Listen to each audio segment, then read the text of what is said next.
하나님의 은혜로 이 한 주간도 건강하게 보내게 하시고 아무 일 없이 지나가게 하시며 주의 날을 기억하고 하나님의 선하신 손길을 기억하면서 감사함으로 예배하기 위해 이 자리에 모였습니다.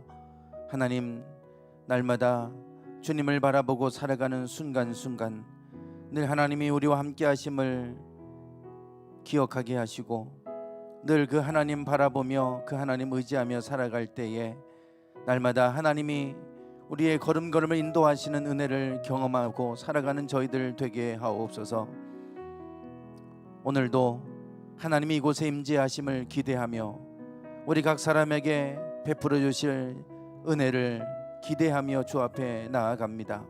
하나님, 예배하는 이 자리 가운데 함께 하시고 비록 이 자리에 함께 하지 못하고 영상으로 예배하는 우리 모든 교우들에게도 함께 하셔서 어느 곳에 있든지 하나님 불꽃 같은 눈으로 지켜주시고 함께 하여 주시고 은혜를 베풀어 주시옵소서. 천군 천사들을 이곳에 보내시고 이곳을 주님의 영광으로 가득히 채워주시고 주님이 영광 받으시는 귀한 예배가 되게 하옵소서. 우리 예배가 처음부터 마치는 시간까지 온전히 하나님께 상달되기를 소원하며 예수님의 이름으로 기도드리옵나이다. 아멘. 사도신경으로 신앙고백 드리겠습니다. 나는 전능하신 아버지 하나님 천지의 창조주를 믿습니다. 나는 그의 유일하신 아들 우리 주 예수 그리스도를 믿습니다.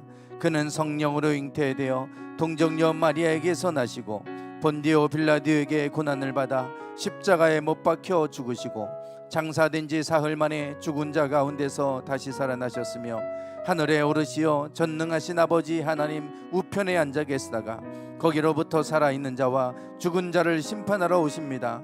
나는 성령을 믿으며 거룩한 공예와 그 성도의 교제와 죄를 용서받는 것과 몸의 부활과 영생을 믿습니다. 아멘. 우리 함께 찬양 드리겠습니다.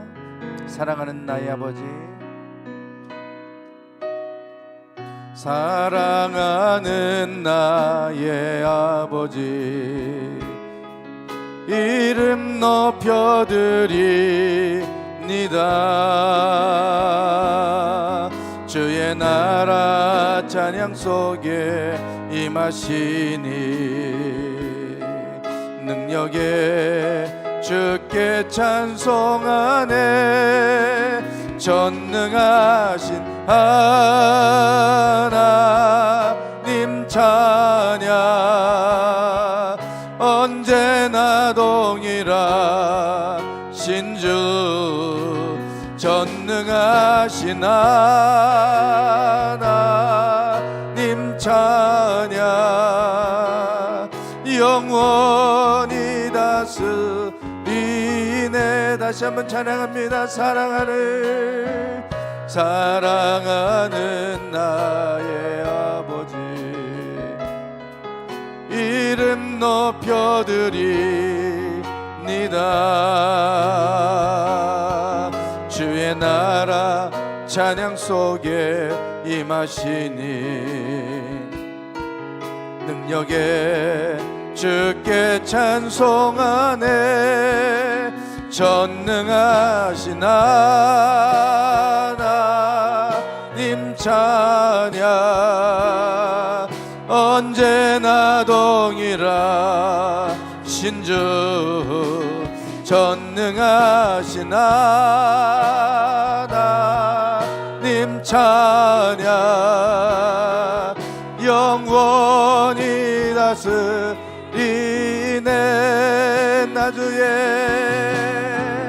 나 주의 이름 높이리. 나 주의 이름 높이리. 하늘 높이 들린 깃발처럼 주의 이름 높이 전능하신 하나님 찬양 언제나 동일하 신주 전능하신 하나님 찬양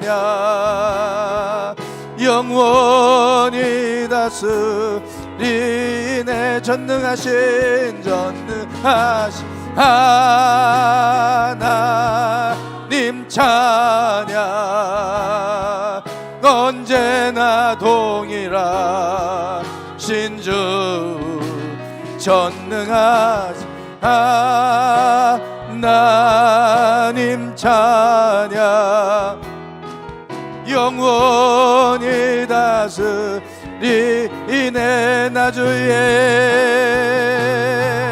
나 주의 이름 높이리 나 주의 이름 높이리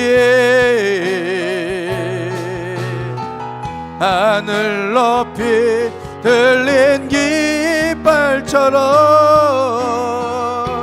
주의 이름 전능하신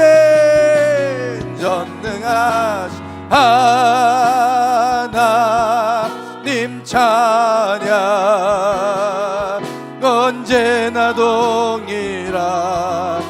주 전능하신 하나님 찬양 영원히 다스리네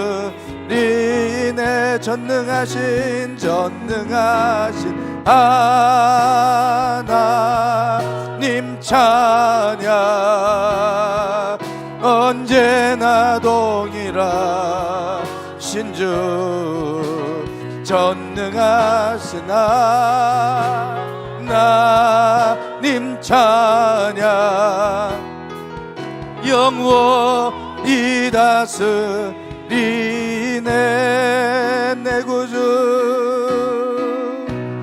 내 구주 예수님 주 같은 분 없네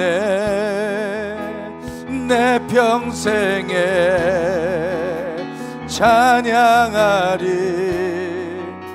놀라운 주의 사랑을 위로자 되십니다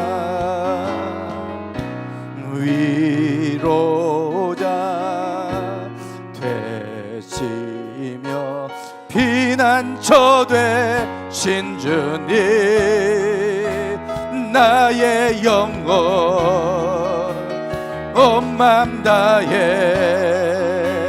주를 경배하니다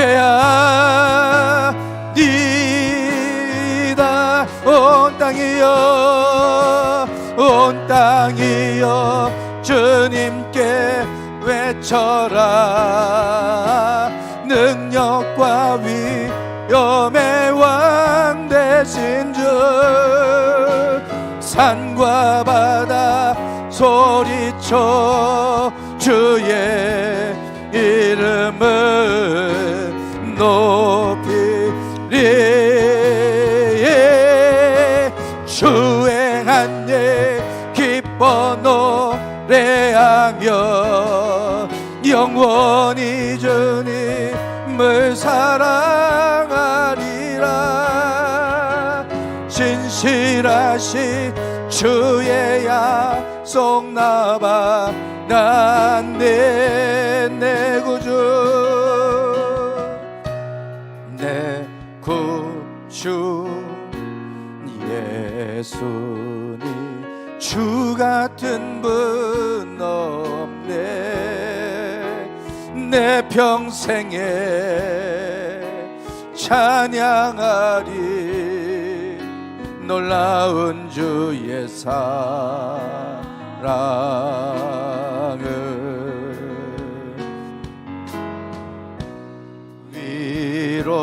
위로자 되시며 주의가 저 되신 주님 나의 영혼 온 맘 다해 주를 경배하니다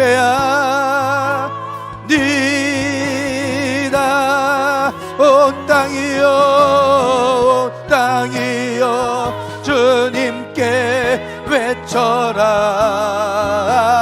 능력과 위엄의 왕 되신 주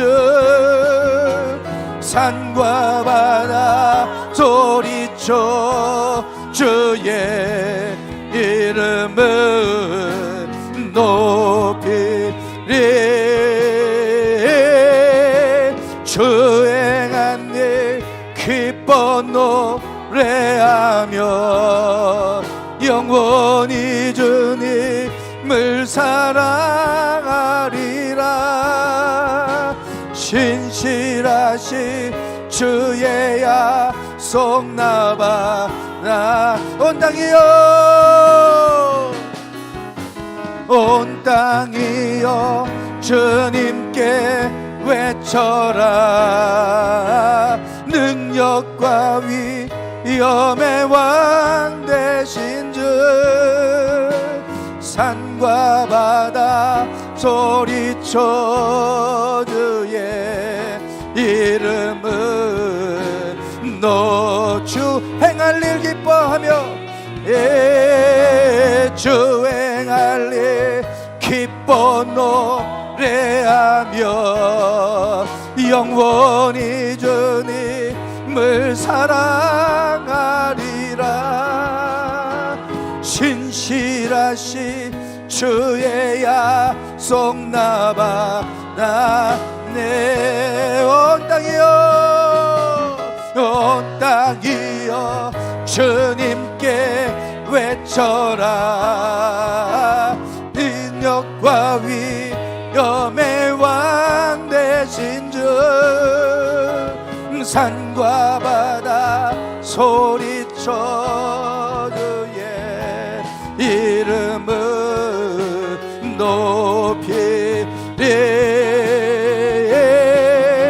주행할 일 기뻐 노래하며 영원히 주님을 사랑하리라 신실하신 주의 약속 나바 이 시간 우리 같이 주께서 행하실 일을 기대하며 우리가 하나님을 찬양합니다. 우리 안에 행하신 일들을 찬양하며 하나님 지금까지 우리를 구원하시고 우리를 인도하시며 여기까지 지켜주시고 돌보신 하나님 감사합니다. 하나님 날마다 우리가 주님의 이름을 찬양합니다. 우리가 주님의 이름을 송축합니다. 주님을 경배합니다. 하나님의 영광을 이곳에 주님의 영광이 이곳에 가득히 임하게 하소서. 주님 아버지 오 주여 아버지 이것이 주님을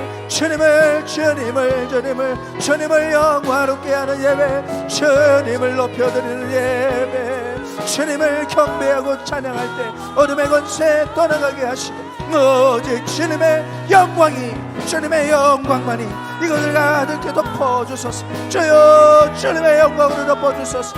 주님의 은혜로 덮어주소서. 주님의 사랑으로 덮어주소서. 주여 주님의 긍휼이 주님의 자비가 강같이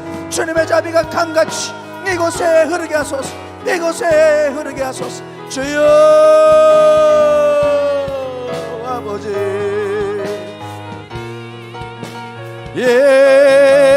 주행한 일 기뻐 노래하며 영원히 주님을 사랑하리라 신실하신 주의 약속 나바나네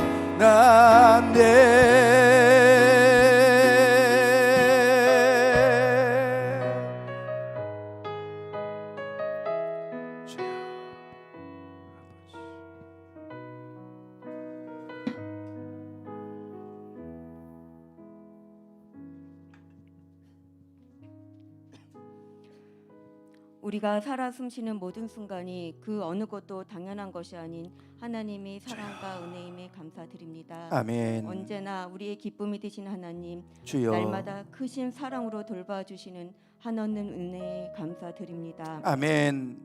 햇살 좋은 6월의 첫 주일에 하나님의 사랑하시는 성도들이 모여 예배 자리에 나왔습니다. 주여 아버지. 여전히 진행되고 있는 코로나로 인하여 많은 제약과 불편함 속에 살아가고 있습니다. 주님.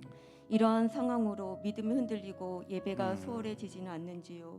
힘들고 지친 이들을 기억하여 주시고 마음의 평안을 주시고 아버지. 이렇게 힘든 여건 속에서도 이겨낼 수 있는 능력과 믿음을 주시옵소서. 아멘. 하나님의 도우심을 구하기보다는 세상을 바라보고 무감각하게 살아왔음을 회개합니다. 주여. 용서해 주시옵소서. 아버지. 악한 마귀 원수가 쓰러뜨리기 위해 대적해 올 때 천군 천사를 통하여 아멘. 지켜 주시옵소서. 아멘.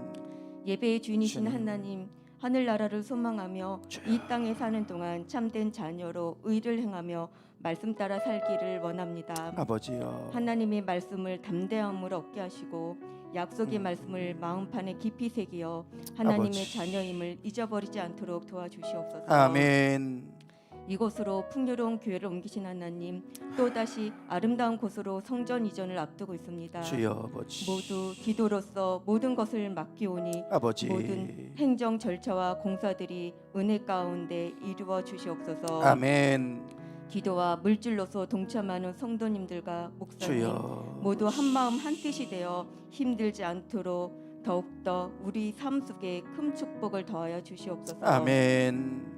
이 시간 말씀을 전하시는 목사님께 성령의 기름 부음이 넘치게 하소서. 아멘. 아버지. 성령으로 충만한 예배가 되고 늘 영육 간의 강건함을 주시옵소서. 아멘. 예배를 돕는 크고 작은 손길들을 기억해 주님. 주시옵소서. 아버지. 말씀을 받는 우리 마음이 열려져서 옥토밭이 되게 하셔서 아버지. 오직 말씀에 집중하여 세상의 염려와 걱정으로 은혜를 방해받지 못하도록 도와주시옵소서. 아멘. 이 모든 말씀 좋으신 예수님의 이름으로 기도드렸습니다. 아멘. 아멘. 주여.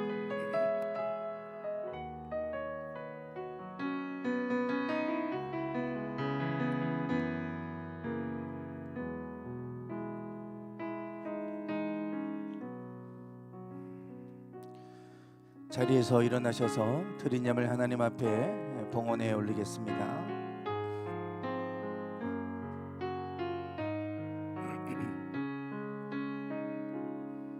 내게 있는 양육하 주께 가져와 그 발 위에 입 맞추고 깨뜨립니다.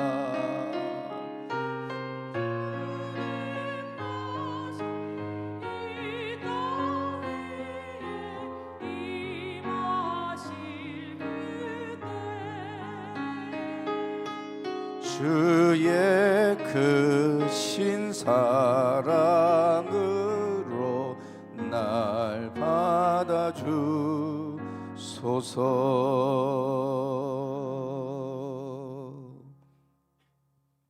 주님, 우리의 마음과 정성을 모아서 주님 앞에 귀한 예물을 헌물로 드립니다.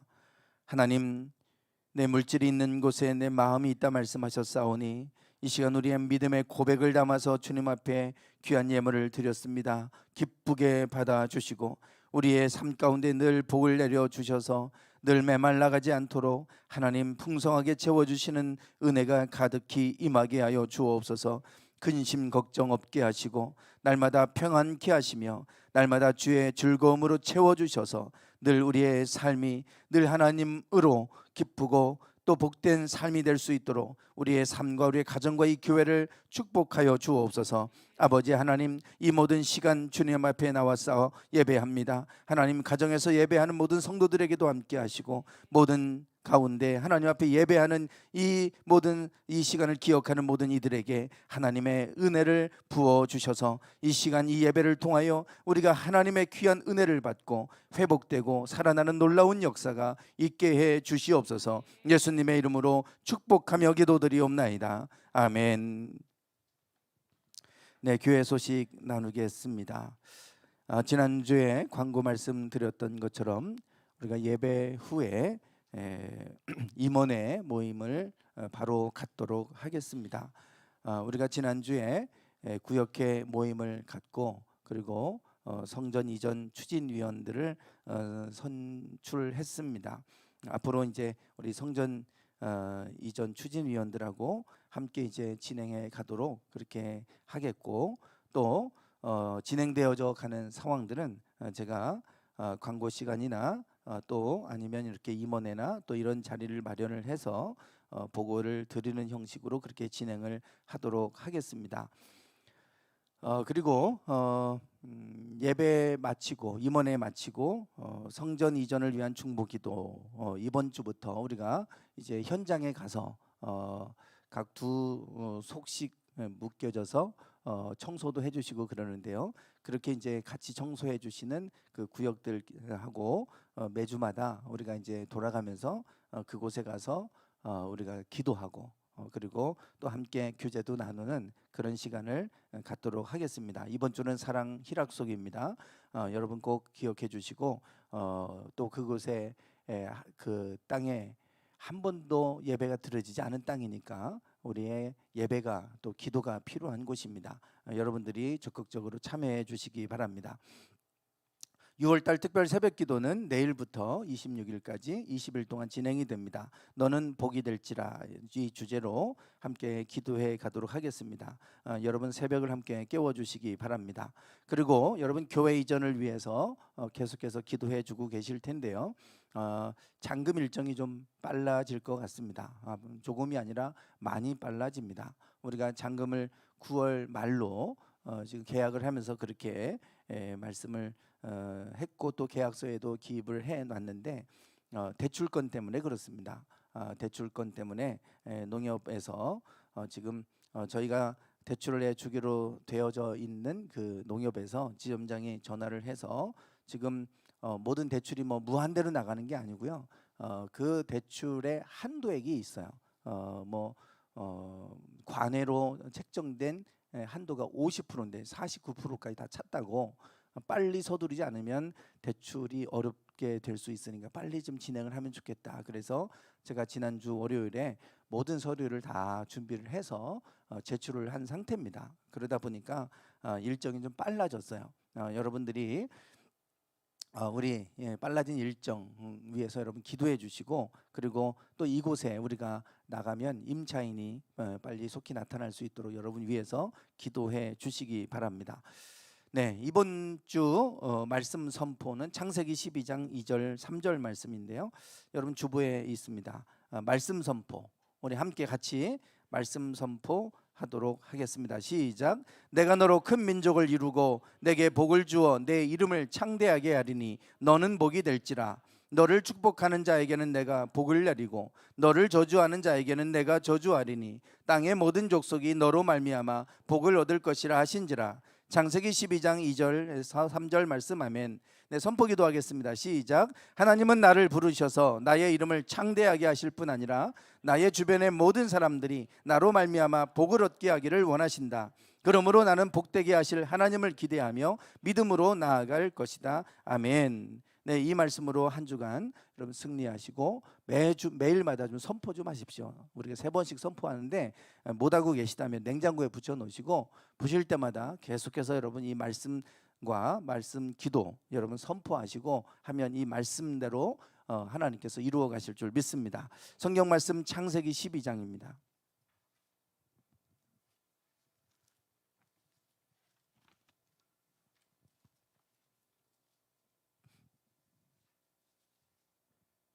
창세기 12장 1절부터 4절까지입니다. 교독하시겠습니다. 여호와께서 아브라함에게 이르시되 너는 너의 고향과 친척과 아버지의 집을 떠나 내가 내게 보여줄 땅으로 가라. 내가 너로 큰 민족을 이루고 내게 복을 주어 내 이름을 창대하게 하리니 너는 복이 될지라. 너를 축복하는 자에게는 내가 복을 내리고 너를 저주하는 자에게는 내가 저주하리니 땅의 모든 족속이 너로 말미암아 복을 얻을 것이라 하신지라. 이에 아브라함이 여호와의 말씀을 따라갔고 롯도 그와 함께 갔으며 아브라함이 하란을 떠날 때에 15세였더라. 아멘.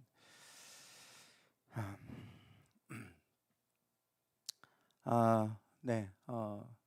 지난달 5월 26일입니다. 지지난주죠. 이집트 박연일 선교사님께서 선교 편지를 카톡으로 보내 오셨습니다. 이집트로 간 지 벌써 12년이 되었다고 하시면서 12년의 사역을 회고하면서 회고한 내용들을 쭉 이렇게 이제 선교 편지로 보내 주셨어요. 아마 6월 중순에 나오실 것 같아요. 그래서 아마 안식년차 나오시는 것 같고, 또 사모님이 코로나에 감염돼서 많이 힘드셨잖아요. 그래서 여러분들도 함께 기도해 주셨는데, 그래서 이제 뭐 여러 가지 뭐 치료도 받고 이렇게 하려고 이제 한국으로 오시는 것 같습니다. 벌써 12년이 되셨어요. 그 선교 편지 내용의 일부를 제가 좀 읽어드리도록 하겠습니다. 2009년 11월 제주 열방대학에서 주님은 이집트로 가라 하셨지만 저는 중국 은남성으로 가고 싶습니다 라고 했습니다. 그러나 주님은 아니다, 이집트로 가라. 그 땅에 내 백성이 많다. 그 땅에서 내 이름의 영광을 선포하라. 예배와 중보로 하늘 문을 열라. 이사야 19장이 이루어지도록 기도하라고 하셨습니다. 네, 알겠습니다. 주님, 우리 가족은 오직 주님 말씀 의지하여 믿음으로 단순하게 순종했습니다.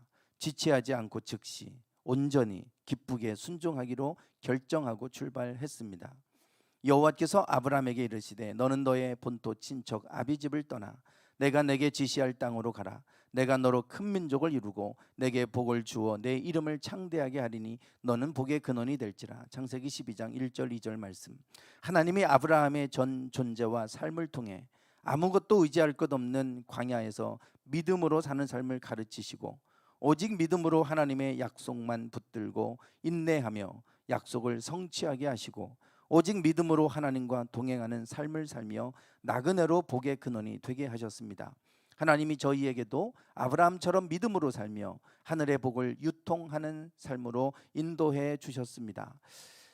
사람의 기준이 아닌 하나님 나라를 하나님의 기준으로 사는 삶을 배우게 하셨고 나그네처럼 단순한 삶으로 하나님 나라를 소망하게 하셨습니다.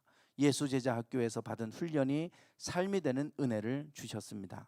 2011년 1월 이집트에 온 지 1년쯤 되었을 때 중동 시민혁명으로 3년의 긴 혼돈의 시간을 겪게 되었습니다.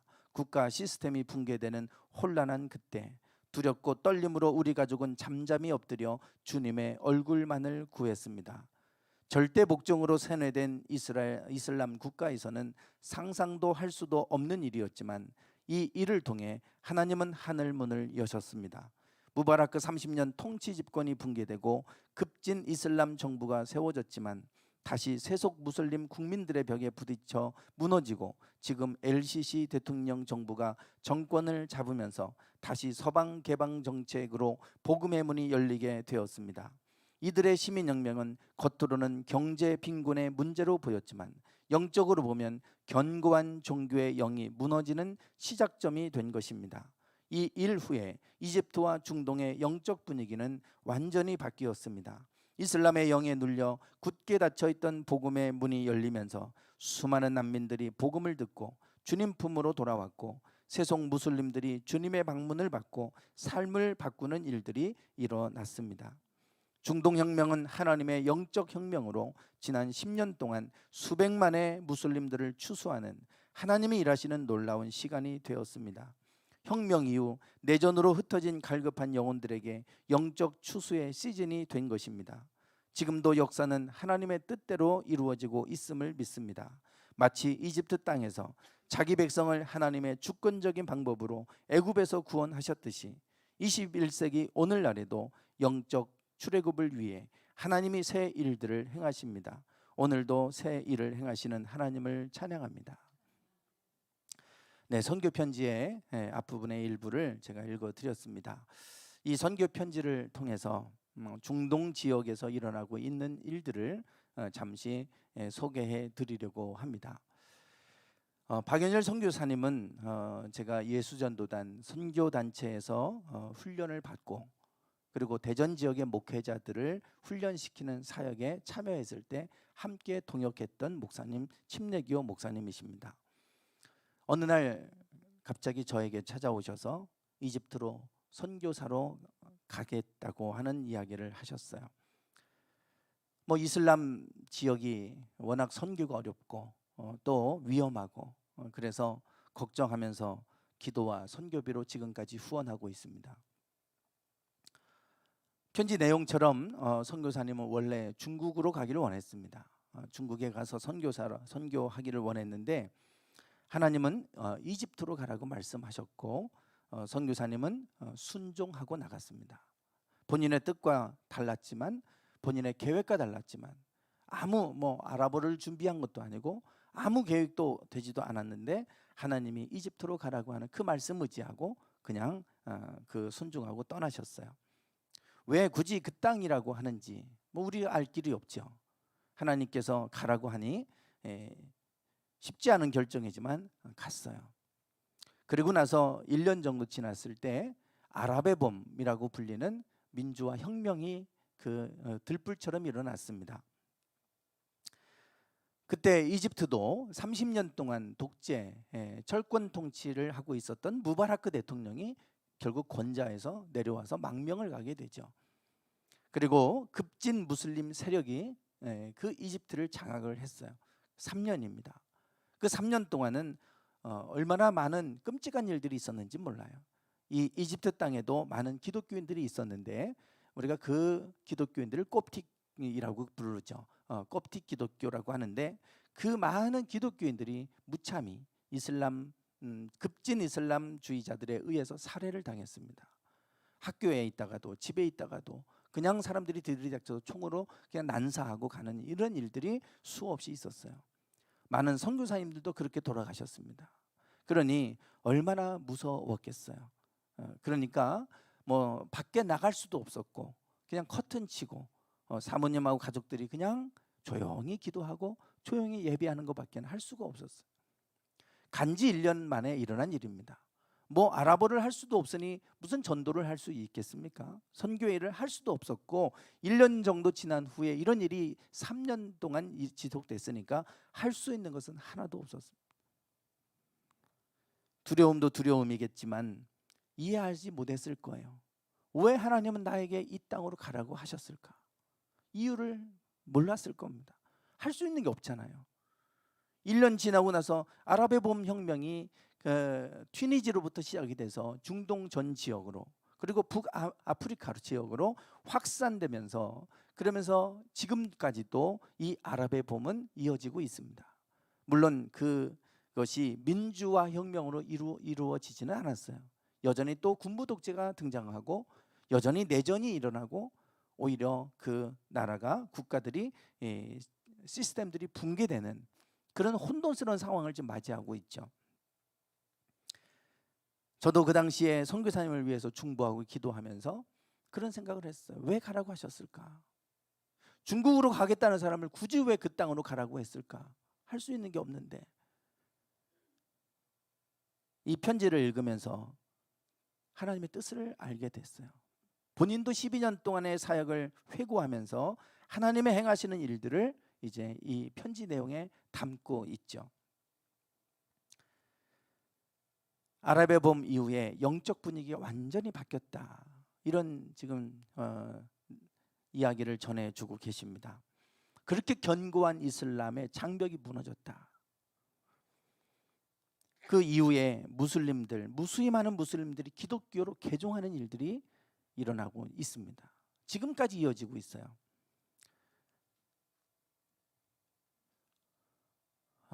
네. 저거 그 당시에 아랍의 봄 시위가 확산돼서 다른 아랍 중동 지역으로 전체로 확산되어져 갈 때 그때 이제 저 모습이에요. 그 모습인데 저런 아랍의 봄 민주화가 일어날 거다. 그랬는데 민주화는 일어나지 않았어요. 그러나 저 일로 인해서 영적 분위기가 바뀌었어요.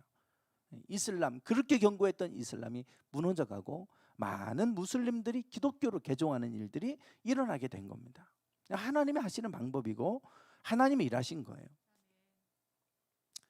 제가 언젠가도 저걸 한번 보여드린 적이 있습니다. 지금 무슬림들, 이슬람 국가의 중동 국가들 안에 북아프리카도 마찬가지고요. 이 이슬람 국가들 안에 기독교인들이 폭발적으로 증가하고 있는데 가장 폭발적으로 성장하는 곳이 어디냐면 이란입니다. 이란. 뉴스에서 이란을 많이 지금 듣고 계실 겁니다. 미국과 미국을 적대시하는, 그래서 핵을 개발하려고 하고 자기네 나라가 존재하는 이유가 뭐냐? 유엔에서 이란의 대통령이 연설할 때 이 이란이라는 나라가 존재하는 이유는 이스라엘을 지구상에서 완전히 없애기 위한 거다, 이렇게 연설할 정도로 이 이란은 사우디아라비아와 더불어서 이 이슬람의 종주국입니다. 그러니까 이 이란은 그 자부심이 대단하고 1979년도에 호메이니가 정권을 장악하고 혁명을 일으키고 성공해서 그때부터 다른 종교는 다 없애버렸고 그 종교를 믿는 사람들은 다 잡아서 가두고 불법으로 만들어서 체포하고 감옥에 가두고, 그런 탄압과 박해가 지금까지 지속되고 있죠. 그런데 그런 이란이 다른 이슬람 국가들 중에서 가장 보수적이고 가장 폐쇄적인 저 이란이 기독교인들이 가장 급증하는, 폭발적으로 성장하는 나라가 돼 있어요. 이해할 수 없잖아요. 어떻게 저런 일들이 일어나는가? 네, 이란에서 불고 있는 성령의 새바람, 놀라운 성령의 바람, 이런 이제 좀 부분이 나오잖아요. 그 브레드 TV라고 하는 그 이스라엘 지역에서 있는 그 소식을 주로 전해주는 저 장종철 감독, 제3성전 뭐 이런 영화를 했던 감독입니다. 저분이 예수님을 만나고 그리고 나서 오직 그 주님의 복음을 증거하고 하나님의 뜻을 전하는 사역에 저렇게 온 미디어를 동원해서 지금 사역을 하고 계신 분인데요. 저 그 브레드 TV에 나오는 내용 안에 있는 걸 제가 캡처한 거예요. 이란에서 불고 있는 놀라운 성령의 바람. 어떻게 이란이 이렇게 폭발적으로 부흥이 일어날까? 저분이 이제 이란에서 미국으로 도망오고 신앙 때문에 개종하고 탄압을 못 이겨서 미국으로 건너온 사람들 여러 사람을 만나서 인터뷰도 해보고 다 해봤는데 도대체 이란에서 어떤 일이 일어나고 있는 것인지 들어가기가 어렵잖아요, 일반 사람들은. 그래서 이제 인터뷰를 해보고 물어보면 그들이 하는 이야기, 그들이 하나님을 만난다는 거예요. 선교사가 복음을 전하는 게 아니고요, 전할 수도 없어요. 이란 땅에 선교사들이 들어가기도 어려워요. 있는 사람 다 추방해 내서. 그런데도 불구하고 저렇게 폭발적으로 일어나고 있는 이유는 그들이 자기 사원에, 심지어 라마단 기간에, 이렇게 라마단 기간에 금식하고 막 라마단 기간에 그때 많은 사람들이 예수님을 영접했는데 그때 라마단 기간에 예수님이 직접 그들을 만나 주시는 거예요. 꿈속에서도 만나고 환상 중에도 만나고, 어떤 사람은 그 사원에서 자기가 그 이슬람 종교 행사에 참여했다가 거기서 예수님을 만나는 이런 체험을 하고요. 어떤 사람은 안진뱅이로 휠체어를 타고 있는데 갑자기 예수님이 나타나더니 자기가 일어나서 그냥 치유되는 일이 막 일어나고 이러는 거예요. 그러니까 주님이 일하시는 거죠, 주님이. 그러면서 폭발적인 그러한 많은 이런 이제 기독교인들로 개종하는 이런 일이 일어났어요. 그래서 예수님이 직접 나타나셔서 마음을 움직이고 계신다. 그래서 저분이 이제 그렇게 얘기를 하고 있죠. 네. 지금 저기 보시면 1979년도 호메이니가 혁명을 일으키고 그리고 이제 모든 기독교를 다 불법으로, 모든 종교를 불법으로 이제 불법화하고 그러면서 탄압하고 죽이고 막 하는 이런 일이 있고 나서 그때의 기독교인이 약 500명 정도로, 그때 이제 기록에 의하면 한 500명 정도로 이렇게 추산되는 것으로 돼 있었어요. 그런데 지금은 저게 2019년에 올라온 영상이에요. 2019년 저게. 지금 영상이 아니고 2019년 영상입니다. 그러니까 2021년 지금은 더 놀라운 일들이 일어나고 있겠죠. 50만 명의 신자들이 있었다 그러는데 기독교인들이 자신을 정체를 드러내지 않으니까요. 아마도 공식적으로 알려진 게 50만이니까 100만이 넘을 거다 그래요. 이란에서. 그러니까 지금은 아마 또 시간이 지나서 더 많이 드러나 있을 겁니다. 하나님이 일하고 계신데 아랍의 봄 사건 이후로 놀라운 일들이 지금 중동 땅에서 일어나고 있어요. 그러니까 선교사가 아니더라도. 근데 이게 이슬람이 뿐만 아니라 유대인들도 마찬가지입니다. 유대인들도 비슷한 일들을 지금 경험하고 있고 많은 유대교 그리스도인들이 지금 막 일어나고 있어요. 하나님께서 하시는 일들을 선교사님이 가라고 할 때는 이해 못했을 거예요.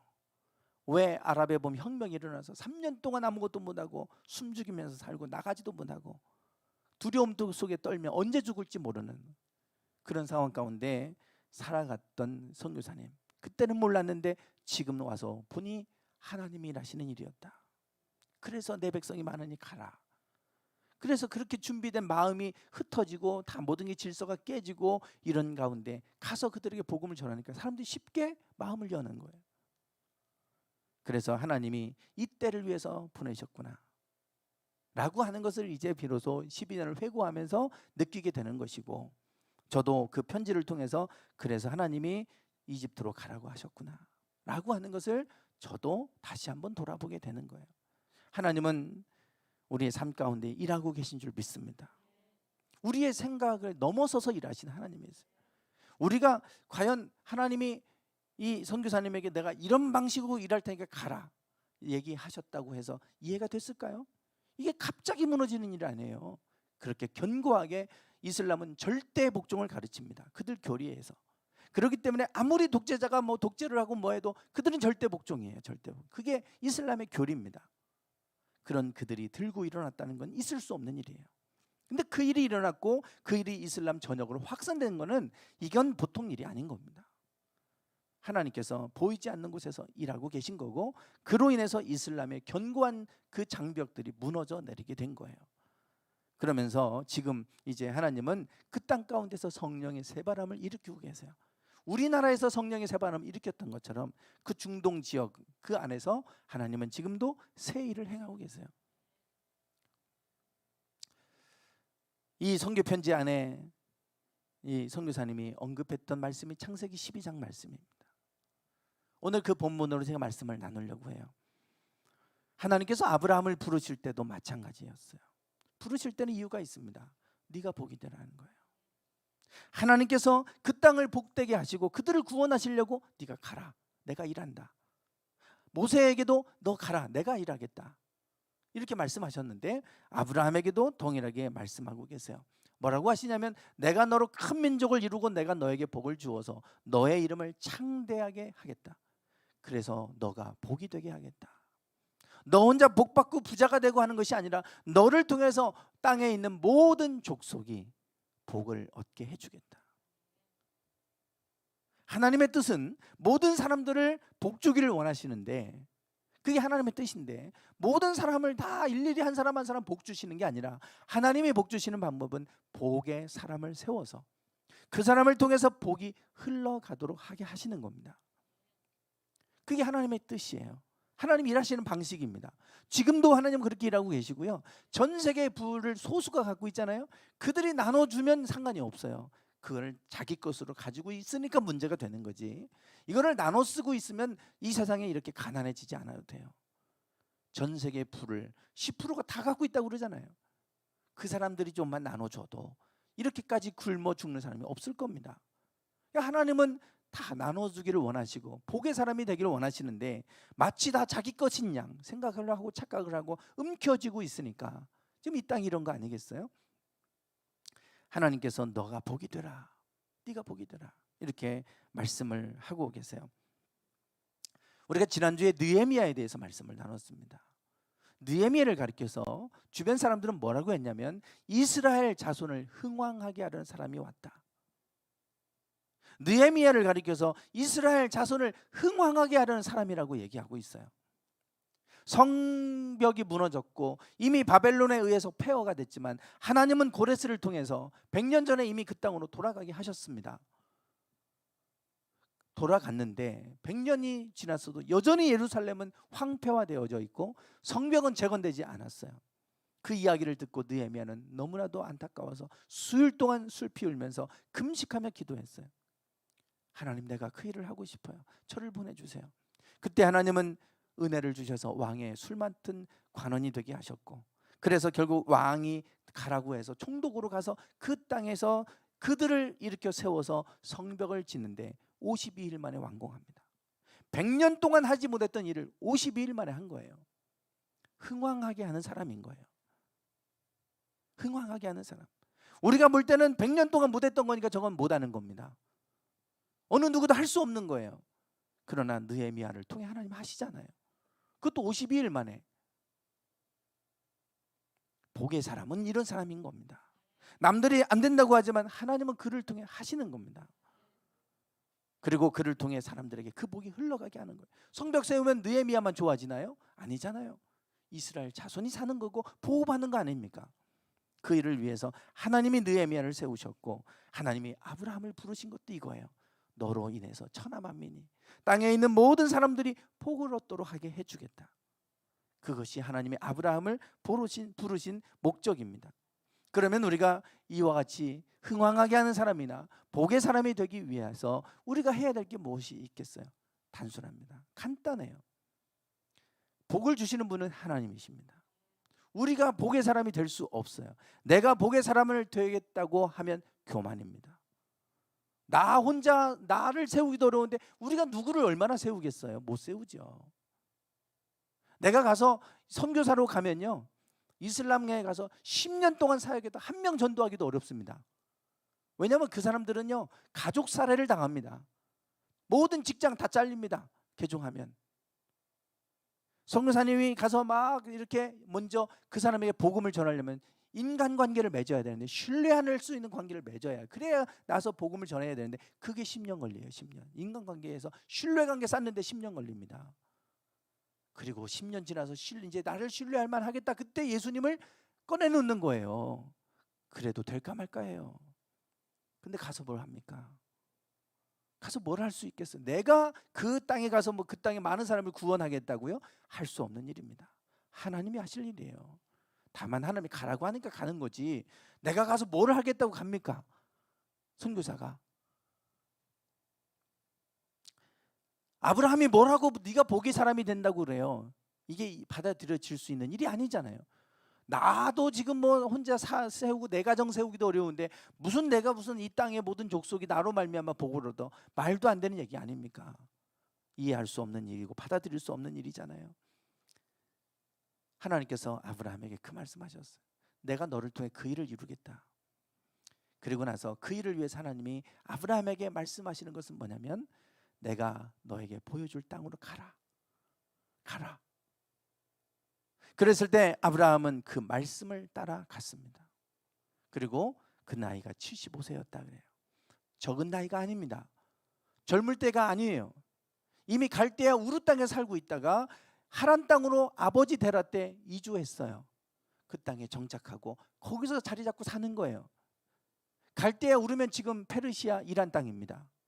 거기에서 지금의 시리아가 있는 이 하란 땅으로 왔어요. 아버지 때 이사 온 거예요. 뭐 우리 같은 나라 안에 있는 것도 아니고 전혀 다른 곳으로 온 겁니다. 다른 민족이 사는 땅에. 그러니 온갖 수치를 당하면서 자리 잡고, 이제 자리 잡고 살만한데 또 가래요. 아버지 데라가 죽으니까. 그것도 또 다른 가나안 족속이 사는 땅으로 가랍니다. 그때가 75세였어요. 적지 않은 나이인데 하나님이 가라고 하시는 거예요. 이해할 수가 없겠죠. 뭐 이 땅에서 복 주시면 안 됩니까? 그 땅에서 복의 사람 되게 하시면 안 되나요? 왜 굳이 가나안 땅으로 가라고 하십니까? 이해할 수 없지만 아브라함은 순종했습니다. 따라갔어요. 그게 아브라함이 한 것 전부예요. 하나님은 그것을 의로 여기셨다 그래요. 의로 여기셨다. 지난주 목요일에 제가 제주도를 다녀왔어요. 카페 박람회가 제주도에서 열린다고 하는 기사를 좀 봤고요. 그리고 지금 우리가 새로 성전을 이전하는 곳에 카페를 하려고 준비하고 있잖아요. 여러 가지 준비도 하고 하지만 카페 박람회 한번 가보고 싶었어요. 더 큰 거는 사실은 좀 쉬고 싶었어요. 2달 동안 성전 이전한다고 구청 가서 온갖 서류를 다 때려 구청도 다니고, 돈 구하러 은행 쫓아다니고, 그리고 리모델링 한다고 계속해서 업자 만나 견적받고, 그러면서 만나서 구상하고, 그러다 보니까 제가 건축업자가 된 것 같아요. 외장재는 뭐가 있는지 다 알고 있고, 내장재는 뭐가 있고 제가 다 꿰고 있어요. 왜냐하면 그냥 맡기기는 제가 마음에 안 들거든요. 그러니까 저희가 디자인을 하는 거예요. 저희가 자자는 이런 거 좀 써주고 이런 거 해주고 저희가 다 알아야 되니까 2달 정도 이렇게 오니까 제가 탈진이 오겠더라고요. 저도 그렇고 제 아내도 그렇고 지쳤어요. 내가 왜 괜한 짓을 했나 이런 생각이 들 정도로 다 내려놓고 싶은 마음도 들고 막 이런 마음이 확 밀려오더라고요. 그래, 우리가 한번 바람도 좀 쐴 겸 카페 박람회도 있다는데 한번 갔다 오자. 목요일 갔다가 토요일 아침 비행기를 타고 왔습니다. 가서 보면 좀 우리가 카페에 대해서 좀 더 아는 게 많아지겠지 갔는데 더 복잡해져 왔어요. 갔더니 기계가 왜 이렇게 종류가 많은지 뭐 안에 거기에 온갖 것들이 다 있어요. 거기에 카페와 관련된 모든 것은 그 안에 다 업체들이 들어와 있는데 종류가 너무 많아갖고 제가 더 헷갈려갖고 왔어요. 저하고 아내하고 한 말이 있어요. 우리를 도와주겠다는 분이 있는데 가장 좋은 전문가가 있는데 그분 하라는 대로 그냥 하자. 더 이상 모르겠다 우리. 아무것도 남은 게 없이 그냥 쉬고 왔습니다.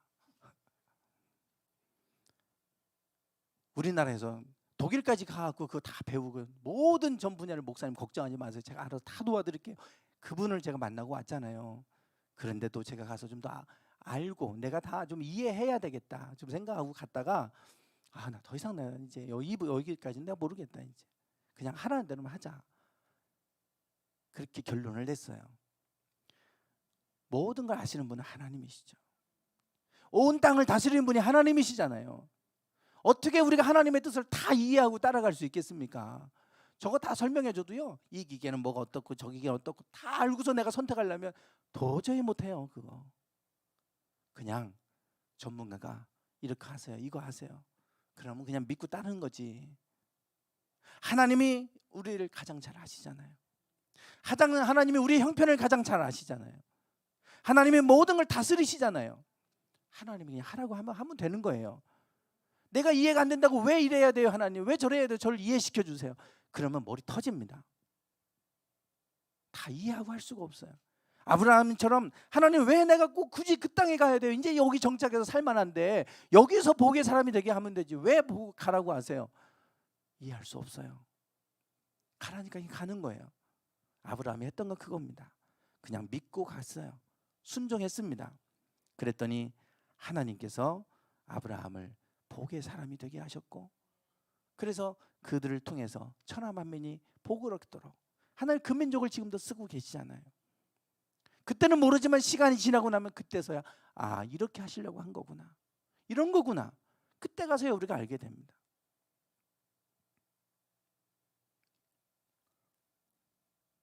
주중에 한 분이 저에게 이런 질문을 하셨어요.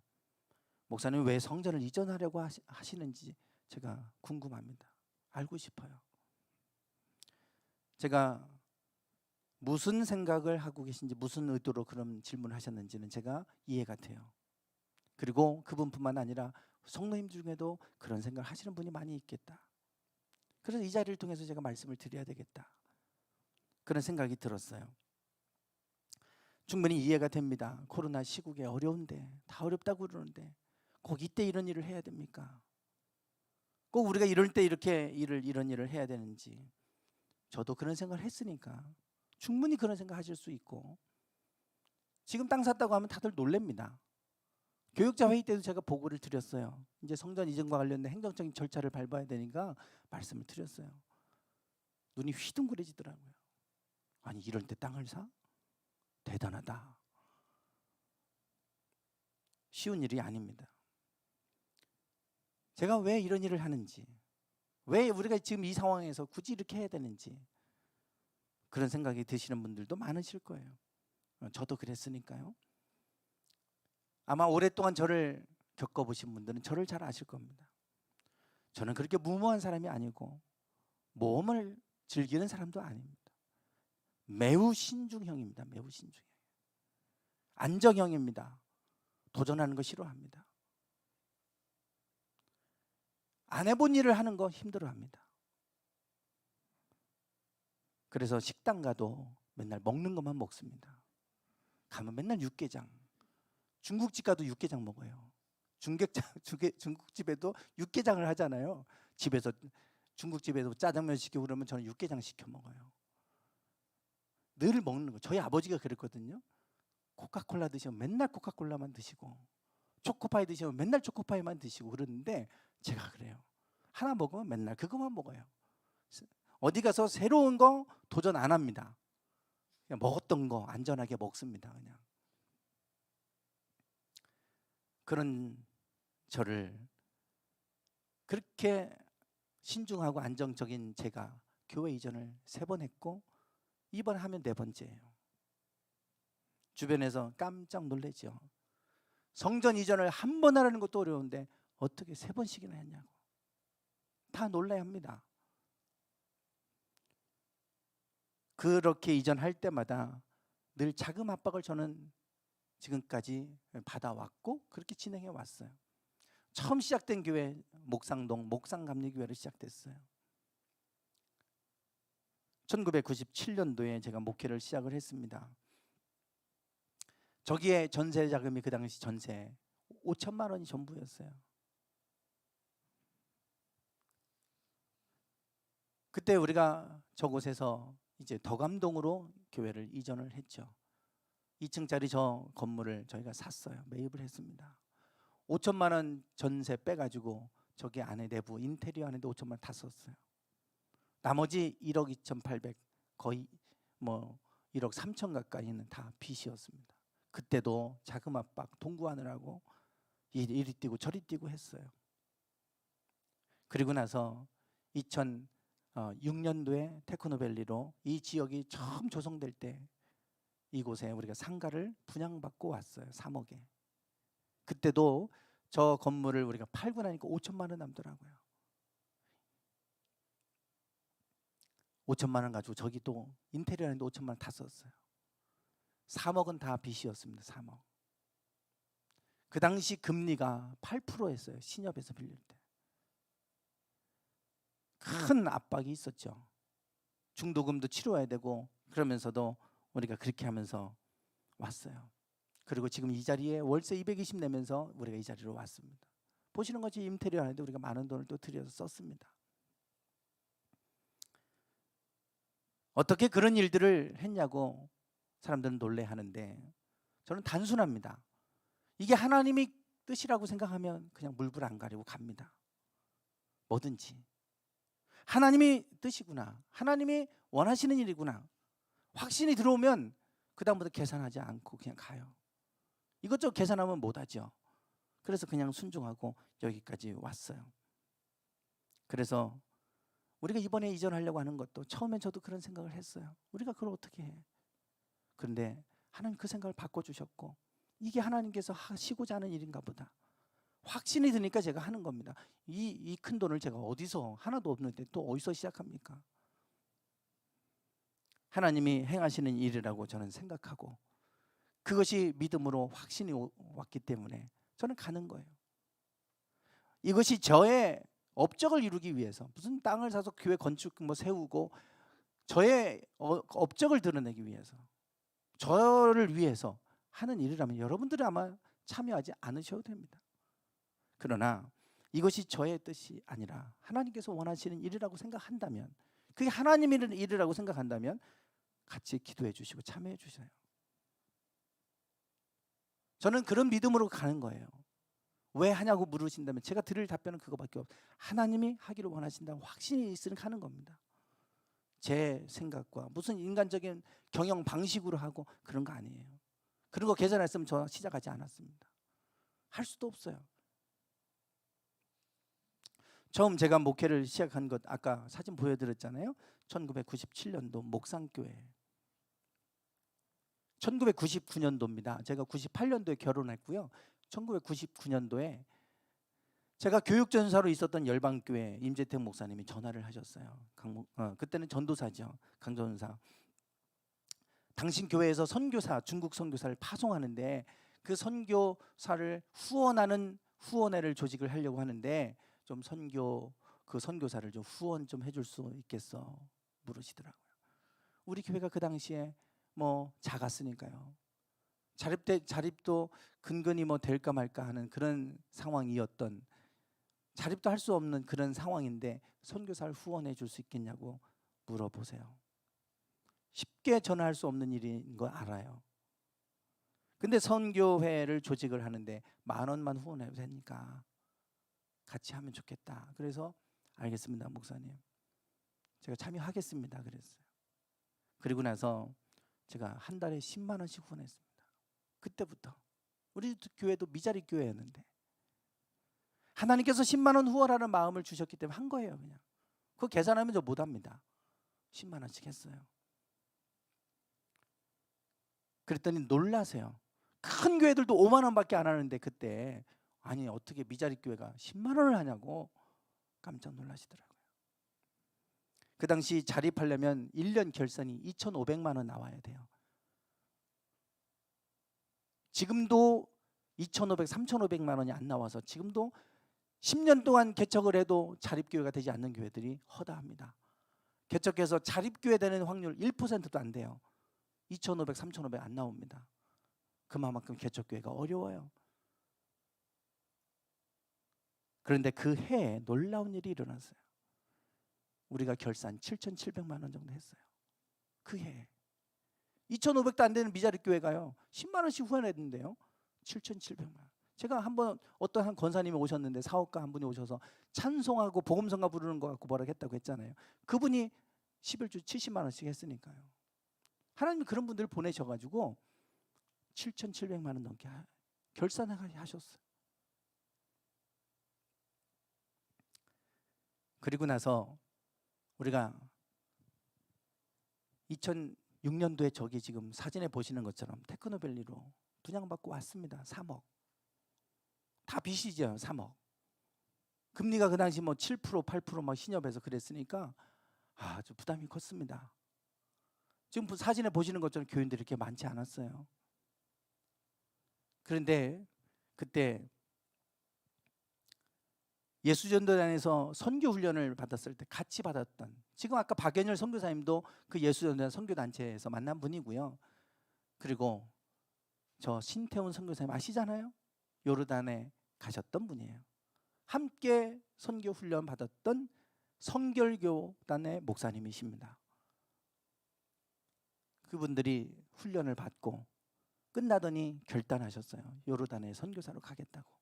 우리가 이전에서 저기서 예배를 드리는데 연락이 왔어요. 요르단으로 선교사로 가겠다고. 그래서 제가 오라고, 와서 우리 교회 와서 설교 한번 하시라고, 우리가 같이 기도하고 후원하겠다.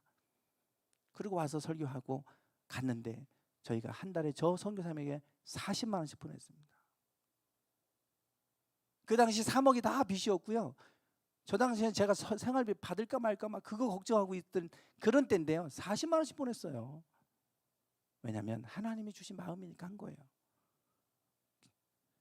제가 말씀드리는 것은 하나님의 뜻이라고 생각하면 저는 물불 안 가리고 갔어요. 지금까지 그냥 순종한 겁니다. 계산하지 않았어요. 그런데 놀랍게도 40만 원씩 후원해도 재정이 부족하지 않았고요. 더 늘어나게 하셨어요. 그게 우리 교회가 지금까지 온 겁니다. 사람들이 보면 정상적인 교회는 아니죠. 맨날 무슨 이상하게 막 아니 저 인원 갖고 저거를 해? 저거를 해? 다들 그렇게 보실 거예요. 저는 모험한 게 아니고 하나님 뜻에 순종한 겁니다. 그냥 하나님이 마음을 주시면 그냥 결단하고 순종한 것밖에 없어요. 그러면 하나님이 일하셨어요. 앞으로도 하나님 일하실 겁니다. 저는 그걸 믿어요. 그리고 지금까지 왔어요. 저를 믿지 말고 하나님을 믿고 여러분 따라가셨으면 좋겠어요. 그리고 여러분들이 하나님의 뜻이라고 저는 여러분들이 생각되지 않는다면 안 하셔도 됩니다. 그러나 그것이 하나님의 뜻이라면 성전 이전뿐만 아니라 여러분의 삶의 모든 것에서 하나님의 뜻이라고 생각하면 순종하십시오. 그것이 하나님께서 우리를 복 주시는 비결이고 하나님께서 역사를 이루시는 하는 방법이에요. 한 분이 지난주에 헌금으로 박연일 선교사님 위해 보내주세요. 써주세요. 50만 원을 헌금하셨더라고요. 정확하게 박연일 선교사님이 나오는 이때예요. 저는 깜짝 놀랐어요. 어떻게 알고 또 하나님께서. 하나님은 지금도 누군가를 감동시키셔서 누군가를 통해서 필요할 때 일하세요.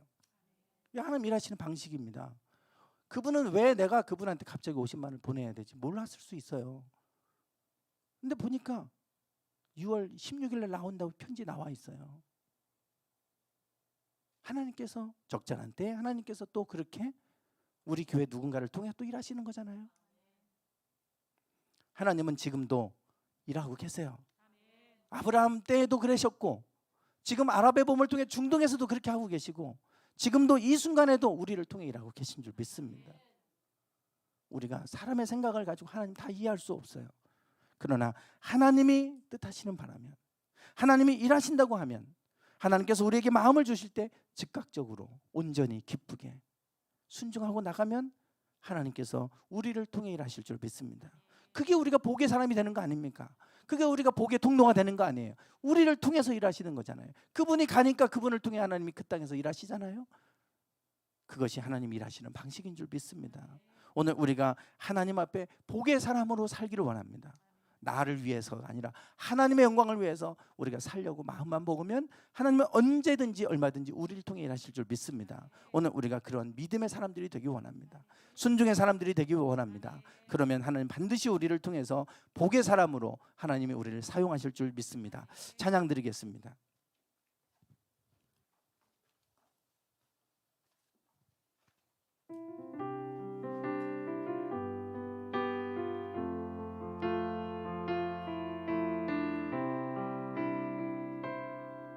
여호와는 나에게 복을 주시기를 원하며 나를 지키시기를 원하시며,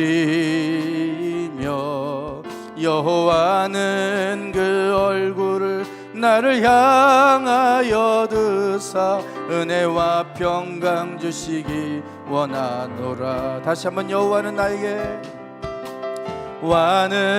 나에게 복을 주시기를 원하며 나를 지키시기를 원하시며, 여호와는 그 얼굴을 나를 향하여 드사 은혜와 평강 주시기 원하노라. 나를 보배롭고 존귀하게 여기시는 하나님이 내 삶 속에서 이 약속을 신실하게 이루시리. 땅에 기름진 것으로 하늘에 신령한 것으로 나를 복주시고 지키신 하나님이 나의 영혼 잘 되도록 은혜 베푸시며 평강으로 인도하시리. 땅에 기름진 것으로 하늘에 신령한 것으로 나를 복주시고 지키신 하나님이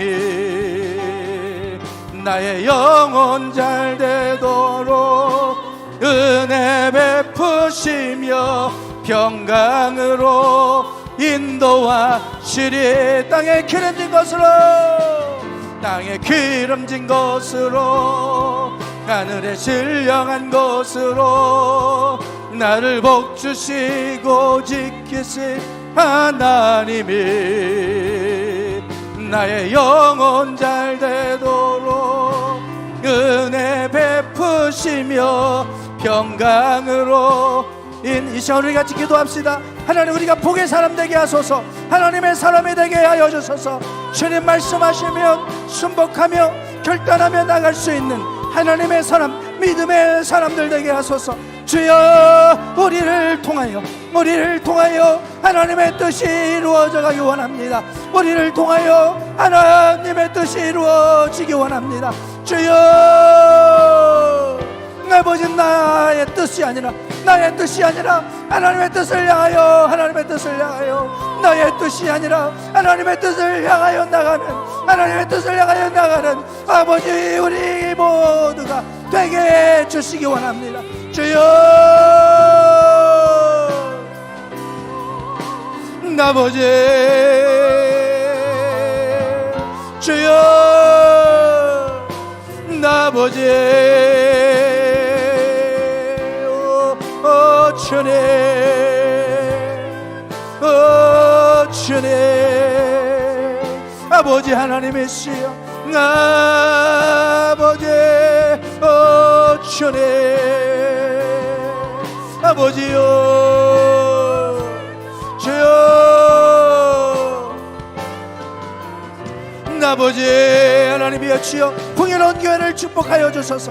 풍요로운 교회를 축복하여 주셔서 하나님 풍요로운 교회가 하나님 이 시대에 하나님의 영광을 드러내는 하나님의 뜻을 이루어드리는 하나님 앞에 귀하게 쓰임받는 교회 아버지 하나님 역사하시는 교회 하나님 일하시는 교회 하나님 영광 드러내는 교회 아버지 하나님 마지막 때에 영혼을 주소하는 교회 아버지 하나님 그런 교회로 삼아 주시옵소서. 그런 교회로 세워 주시옵소서. 주님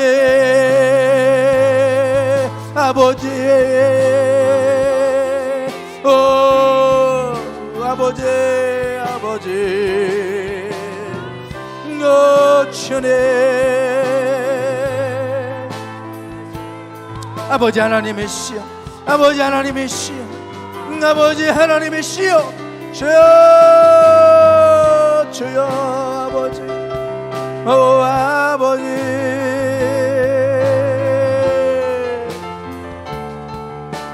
주님 하나님 내가 여기 있습니다. 우리를 사용하여 주소서. 우리를 사용하소서. 우리를 사용하소서.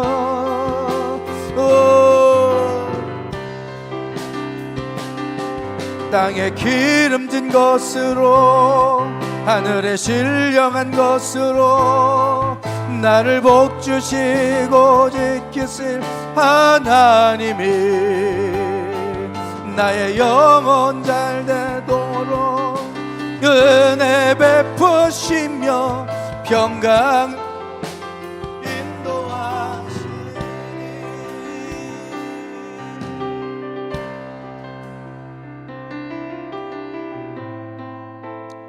주여 아버지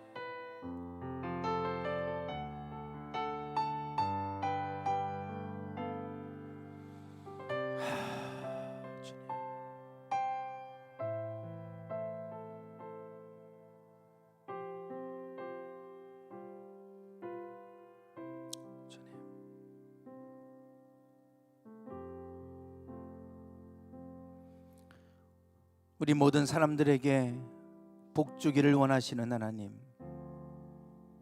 이 땅이 심히 메말라가고 있고 무너져가고 있지만 여전히 하나님은 지금도 하나님의 사람들을 통해 일하고 계심을 믿습니다. 하나님, 우리가 하나님 나라를 소망하고 하나님 나라를 마음에 품고 살아가기 원합니다.